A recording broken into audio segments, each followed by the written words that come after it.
Hello, my dear student. Welcome to my channel Concept of Mathematics. I am your mathematics mentor DK sir. आज का topic हमने कुछ relation function chapter से कुछ important फार्मूलों को लिया है और अक्सर ये फार्मूले किताबों में मुश्किल से मिलते हैं।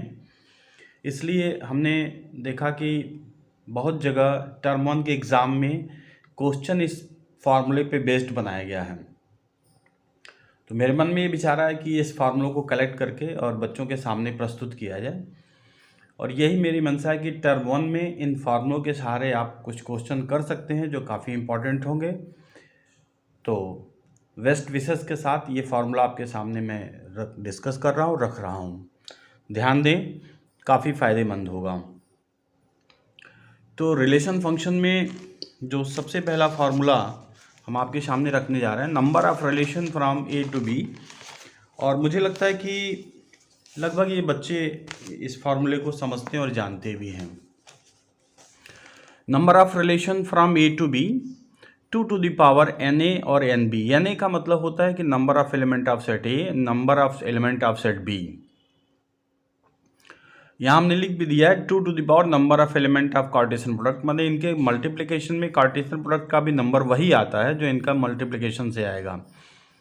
तो सपोज करिए कि आपके पास सेट ए में 3 नंबर्स ऑफ एलिमेंट हैं और बी में भी नंबर ऑफ एलिमेंट 3 हैं। तो number of relations 2 to the power 3 into 3 अर्थात 2 to the power 9 यानी 512 हो जाएगा। दूसरा फार्मूला हमने लिया है number of functions from A to B. तो number of element of set A 1 2 3 यानी एक्स वाई जेड 3 एलिमेंट है। नंबर ऑफ सेट बी में भी 3 एलिमेंट्स हैं। तो number of functions from A to B जो होगा, ये सेट बी के नंबर ऑफ एलिमेंट्स का पावर सेट ए के नंबर ऑफ एलिमेंट्स होते हैं। तो यहाँ पहले वाले सिचुएशन को देखा जाए तो 3 to the power 327 आएगा। लेकिन अगर हम दूसरे वाले एग्जाम्पल को लें कि सेट ए में 2 एलिमेंट्स हैं, सेट बी में 3 एलिमेंट है, तो ये सेट बी के नंबर ऑफ एलिमेंट्स का पावर सेट बी के number of elements set A के नंबर ऑफ एलिमेंट्स पे होगा, यानी 3 to the power 2। तो number of function from A to B 3 to the power 2 यानी 9 हो जाएंगे। तो ये दोनों काफ़ी इंपॉर्टेंट्स हैं। अब आगे चलते हैं हम लोग। Number of bijective function, bijective का मतलब 1 1 आंटो भी होता है। इसको आप 1 1 आंटो भी कह सकते हो। 1 1 आंटो, 1 1 आंटो, ये 1 1 आंटो भी होता है। बाइजेक्टिव का मतलब 1 1 आंटो। तो नंबर ऑफ 1 1 आंटो फंक्शन या bijective function from set A to set B. अब इसकी खास बात है कि इसमें हम फॉर्मूले के तौर पे ये देख सकते हैं कि यहाँ पे देखें, मैं इसे थोड़ा एक्सप्लेन कर देता हूँ कि नंबर ऑफ बाइजेक्टिव फंक्शन या 1 1 आंटो फंक्शन, ये इक्वल्स टू होता है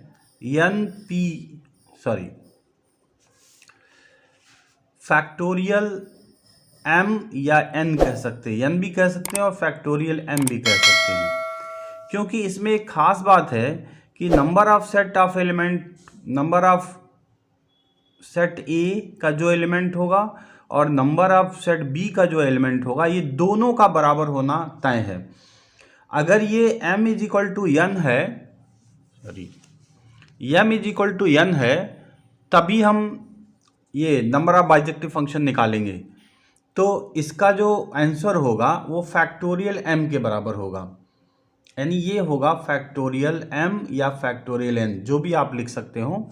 ये ध्यान रहे कि दोनों जो हमारे ऐसे ये जो सेट हैं, ये दोनों में a और b में अगर 1 2 3 है तो यहाँ भी x y z होने चाहिए, बराबर होने चाहिए, तभी हम नंबर ऑफ बाइजेक्टिव फंक्शन निकाल सकते हैं और इसका आंसर हो जाएगा फैक्टोरियल 3। मान लीजिए कि इसमें अगर नंबर ऑफ एलिमेंट्स अलग अलग हैं, अगर इसमें सेट ए में और सेट बी में अगर आपके नंबर ऑफ एलिमेंट्स इसमें 1 2 3 4 हो जाएं और इसमें मान लीजिए ए बी दो ही हो, तो हम नंबर ऑफ बाइजेक्शन फंक्शन, मतलब नंबर ऑफ बाइजेक्टिव फंक्शन जो हो जाएगा ये 0 हो जाएगा।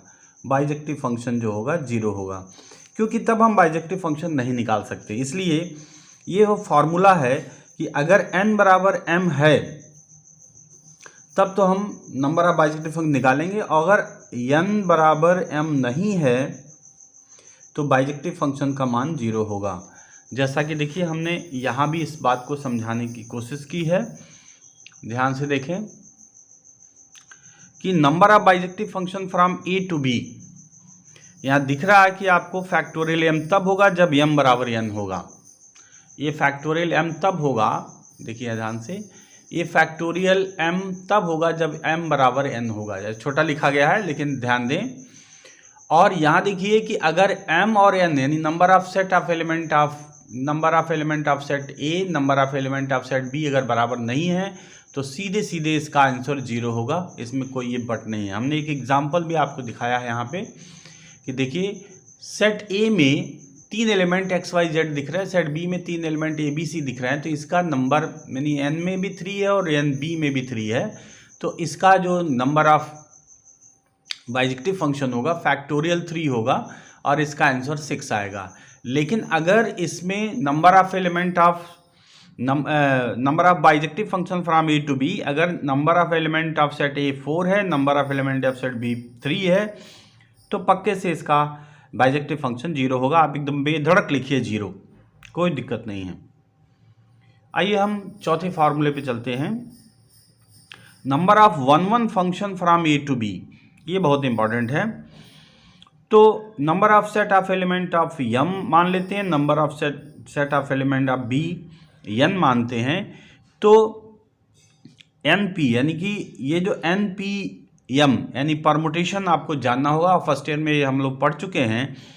तो number of element of set a m, number of element of set b n है, तो npm होता है। ये बात ध्यान रखें और ध्यान रहे कि सेट B में number of element set A के एलिमेंट नंबर ऑफ एलिमेंट से बड़ा होना चाहिए, तभी NPM होगा, अदरवाइज ये नंबर ऑफ 1 फंक्शन भी 0 होगा।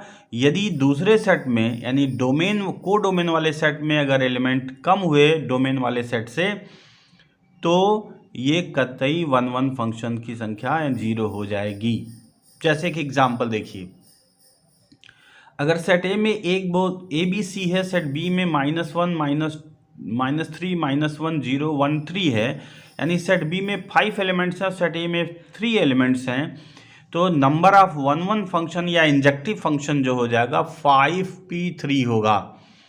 और 5p3 की वैल्यू हम निकाल सकते हैं, हमारे पास फार्मूला है factorial n minus factorial n minus r, अर्थात फैक्टोरियल 5 माइनस 3, तो फैक्टोरियल 5 माइनस 3 जो होगा हमारा ये 2 होगा, 5 माइनस 3 2 होगा, और इसको सॉल्व कर देंगे तो आंसर हमारा 60 आ जाएगा, 60। ठीक है, हम इसको आसानी से सॉल्व कर सकते हैं। यहाँ पर मैं सॉल्व करके दिखा दे रहा हूँ कि NPR जो फार्मूला होता है फैक्टोरियल n अपान फैक्टोरियल n माइनस r, तो इसी तरह से अगर 5p3 है तो फैक्टोरियल 5 अपान फैक्टोरियल 5 माइनस 3, यानी फैक्टोरियल 5 अपान फैक्टोरियल 2। और फैक्टोरियल 5 का मतलब होता है 5 × 4 × 3 × 2 × 1, और फैक्टोरियल 2 का मतलब 2 × 1, तो ये दोनों तो कैंसिल हो जाएंगे, इसका मल्टीप्लाई कर लीजिए 60 आ जाएगा बस। अब इसके बाद हाँ एक बात और कि अगर मान लीजिए सपोज करिए कि इसमें अगर हम लोग नंबर ऑफ एलिमेंट, अब अगर मान लीजिए कोई एग्जांपल ले लिया जाए इसी में कि अगर सेट A में, ठीक है, सेट A में अगर हमारे पास 1 2 3 4 हो और सेट B में अगर हमारे पास कम एलिमेंट्स हों, जैसे A B ही हो, तो इसमें हम 1 1 फंक्शन नहीं निकाल सकते। यहाँ पे सीधे लिखेंगे नंबर ऑफ 1 या इंजेक्टिव फंक्शन 0 होगा।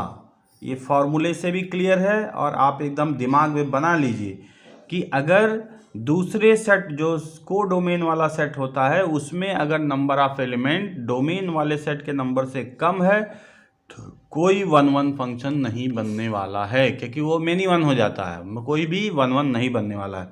तो ये बात ध्यान रखिएगा। देख लीजिए यहाँ से, यहीं से मैं क्लियर कर दे रहा हूँ कि अगर हम इससे और इससे मिला देंगे तो 2 इसमें एलिमेंट बच जाएंगे, तो किसी न किसी से इसको कनेक्ट होना ही पड़ेगा, इसलिए 1 नहीं बन पाएगा, मेनी वन बनेगा। इसीलिए हम कह रहे हैं कि अगर number of element of set B कम है, number of element set A ज़्यादा है, तो 1 फंक्शन की संख्या 0 हो जाएगी। थैंक यू, आगे चलते हैं।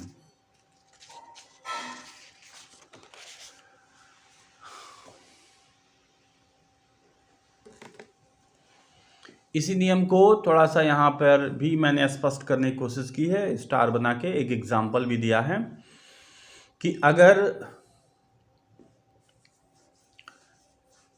ये बाइजेक्टिव फंक्शन के लिए है, ये दूसरा रूल है बाइजेक्टिव फंक्शन के लिए, यानी 1 onto number of 1 and onto function यानी बाइजेक्टिव फंक्शन अगर संख्या है तो इफ m बराबर n, ये पहले भी हम बता चुके हैं लेकिन एक बार फिर से आ गया सामने तो बता दे रहे हैं कि अगर number of element of set A number of element of set B बराबर है तभी हम बाइजेक्टिव फंक्शन, चाहे इसको फैक्टोरियल m लिखें चाहे फैक्टोरियल n लिखें, दोनों सेट है बराबर, मतलब बाइजेक्टिव फंक्शन आएगा। दोनों में कोई ले सकते हैं, चाहे इसका एलिमेंट चाहे इसका एलिमेंट। लेकिन यदि इन दोनों में नंबर ऑफ एलिमेंट अगर इक्वल नहीं है तो उसका नंबर ऑफ बाइजेक्टिव फंक्शन 100% 0 हो जाएगा। देखिए हमने एक एग्जाम्पल भी दे रखा है कि A में 1 2 3 है, B में ABC है, दोनों में 3 3 है, तो नंबर ऑफ बाइजेक्टिव फंक्शन 3 यानी 1 आंटो 3 हो जाएगा, फैक्टोरियल 3। अब फैक्टोरियल 3 का मतलब होता है 6, 3 to 1। और इसमें देखिए दूसरा एग्जाम्पल में कि अगर सेट A में 3 एलिमेंट है, सेट B में 2 ही एलिमेंट हैं, यानी m बराबर n नहीं है, तो नंबर ऑफ बाइजेक्टिव फंक्शन 0 होगा 100%, याद रखिए। अब एक इम्पॉर्टेंट जो अक्सर बच्चों को समझ में नहीं आता वो मैं पूरा समझाने का प्रयास कर रहा हूँ कि नंबर ऑफ आंटो फंक्शन, अगर थोड़ा सा देखें कंफ्यूजन कहाँ, number of onto function surjection from A to B, इस तरह से जो लिखा हुआ है आंकड़े में, summation of r is equal to 1 to n minus 1 to the power n minus r n c r to the power n, if m is greater or equal to n तो आंटो फंक्शन होगा, और अगर m less than n है तो onto function नहीं होता है। तो ये फार्मूला थोड़ा समझना कठिन है, मैं इसी का इजी रूप आपको दिखा रहा हूँ और वो ज़्यादा इजी है और मेरे ख्याल से आपको आसानी से समझ में आ जाएगा। इस फार्मूले को ध्यान से देखें, इसको ध्यान से देखें। पहले फार्मूला देख लें, नंबर ऑफ आंटो फंक्शन, याद रखिए कि ये सेट B का एलिमेंट है और ये सेट A का एलिमेंट है, तो n to the power m nc1 n minus 1 to the power m nc plus होगा, देखिए अल्टरनेट प्लस माइनस होता चला जाता है। दूसरा nc2 n minus 2 m power m nc3 minus में n माइनस 3 पावर m, ऐसे डॉट डॉट आगे चलते चले जाते हैं। लास्ट में होता है n c n minus 1 to the power n, क्योंकि n में से n माइनस c घटाएंगे तो 1 आएगा, 1 टू दी पावर n, ये लास्ट हो जाता है। एग्जाम्पल से ज़्यादा अच्छा समझ में आएगा। सेट A में m एलिमेंट्स हैं 1 2 3 m तक, और सेट B में मात्र 3 एलिमेंट्स हैं, मात्र 3 एलिमेंट। तो ये सेट B के एलिमेंट्स हैं, ये सेट A के एलिमेंट्स हैं। Number of set A element of set B, number of element of set A। तो देखिए A में भी हमने m लिया हुआ है और B में हमने 3 लिया हुआ है, तो इसका नंबर ऑफ आंटो फंक्शन देखिए क्या हो जाएगा।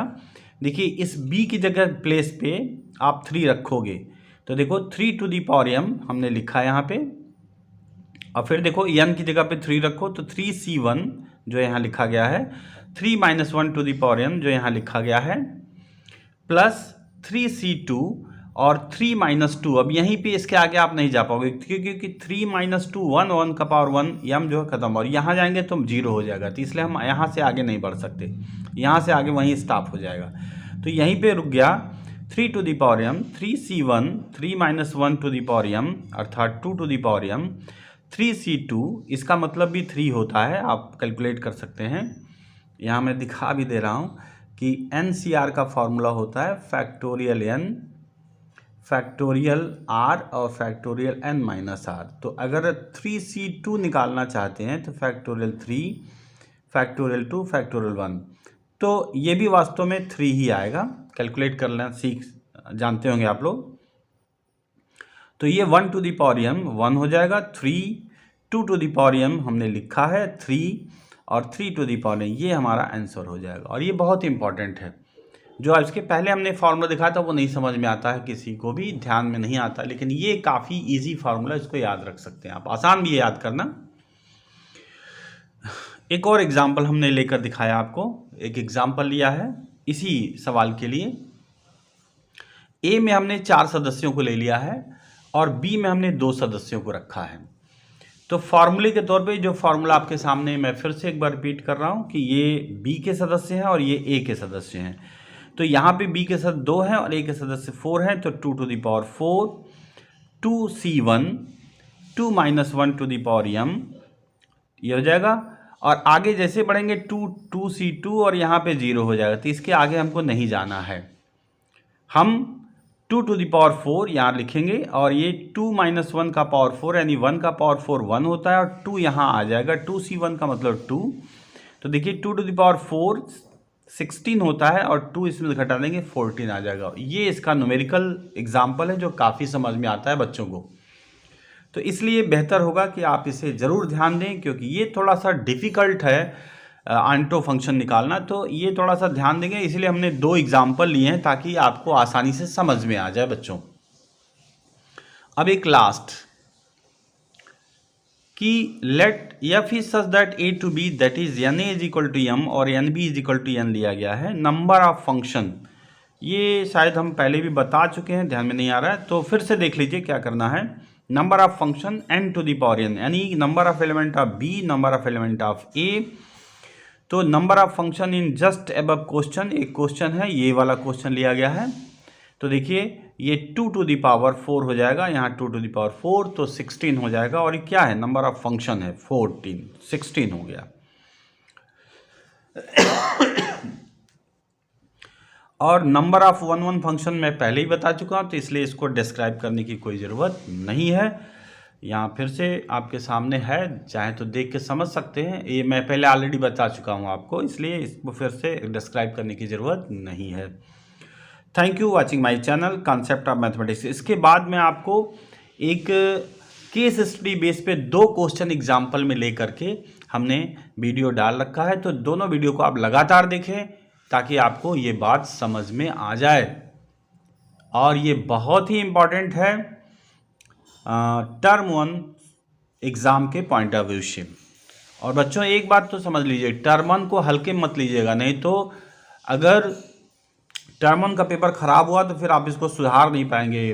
टर्म 2 में अलग ही पेपर होता है, टर्म 1 में अलग पेपर होता है, इसमें कहीं सुधार करने का मौका नहीं मिल पाएगा, इसलिए टर्म 1 को हल्के मत लीजिएगा आप लोग। धन्यवाद।